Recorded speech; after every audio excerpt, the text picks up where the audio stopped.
میں اللہ تعالیٰ کے فضل اور اس کے کرم احسان و انعام سے اس بات پر شکر ادا کرتے ہوئے کہ ہمیں اللہ تعالیٰ نے ایک ایسے استاد سے نوازا ہے کہ جس نے نہ صرف ہمیں اللہ کے دین سے جوڑا اور ہمیں ہماری آخرت کی یاد دہانی کو پیدا کیا، بلکہ دنیا کے اندر کروڑوں کی تعداد میں ایسے لوگ ہیں جن کے ایمان کو بچایا ہے۔ اور میرا خیال ہے کہ وہ تو ان ساری چیزوں سے بالکل بلند ہو کے خالص اپنی ذات کی حد تک اللہ تعالیٰ کے اس دین کو پڑھتے ہیں، سمجھتے ہیں اور اپنا مسئلہ بنا کر اس کو غور و فکر کرتے ہیں، لیکن اللہ تعالیٰ کے یہ حکمت بالغہ ہے کہ ایسے اخلاص کے نتیجے میں اللہ اس بات کو بھی پھر قبول عام دیتا ہے اور فروغ دیتا ہے اور رفع ذکر کا بندوبست کرتا ہے۔ تو میں آخر میں گزارش کروں گا جناب استاد مکرم جاوید احمد غامدی صاحب سے کہ وہ تشریف لائیں اور چند کلمات پیش کریں۔ الحمدللہ رب العالمین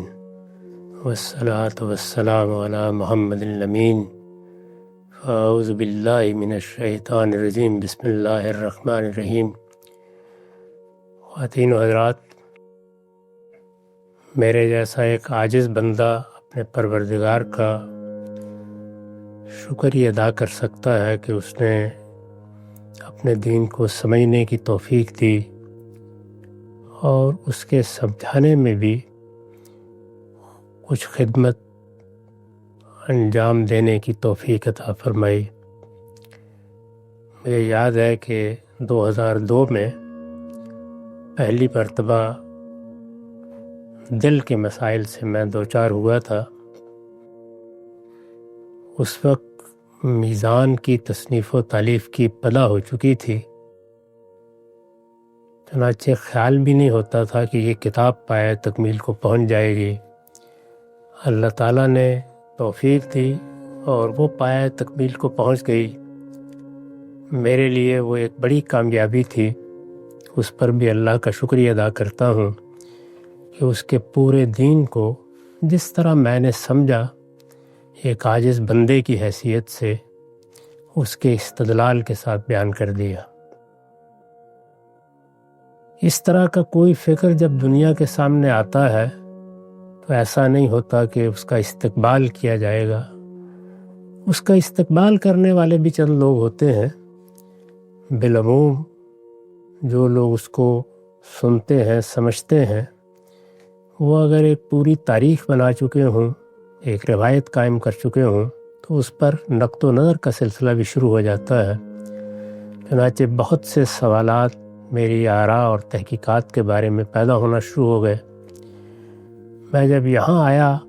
تو اس وقت البیان کی تکمیل ہو چکی تھی، چنانچہ یہ تجویز سامنے آئی کہ میں اپنے پورے استدلال کو اعتراضات کے پس منظر میں بیان کروں۔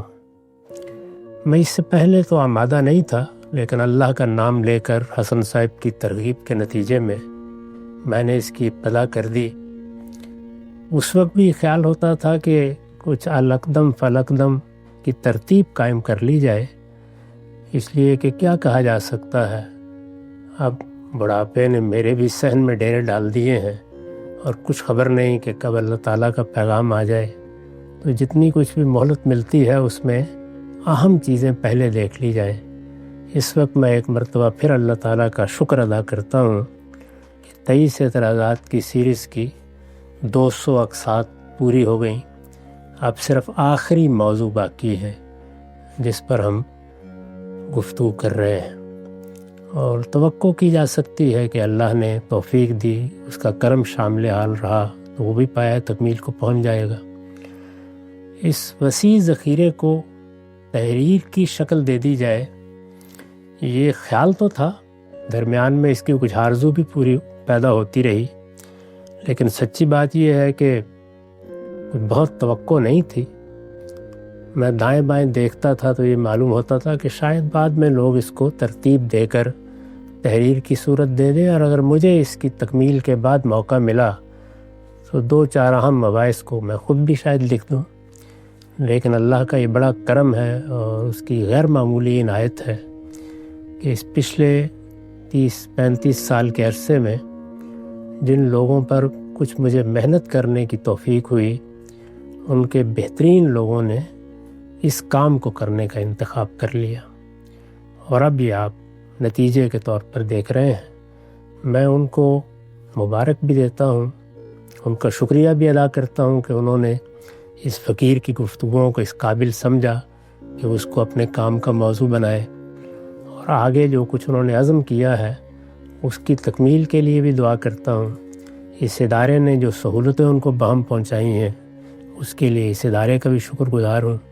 آپ بھی میرے ساتھ مل کر ان کے لیے دعا کیجیے۔ جو لوگ پاکستان میں بیٹھے ہوئے بات کر رہے ہیں اور جو یہاں موجود ہیں، ہم سب ان کے شکر گزار ہیں، ان کے لیے دعا کرتے ہیں اور ہر وقت اللہ تعالیٰ سے ان کے لیے رحمت اور کرم مانگتے ہیں۔ میری آرزو یہی ہے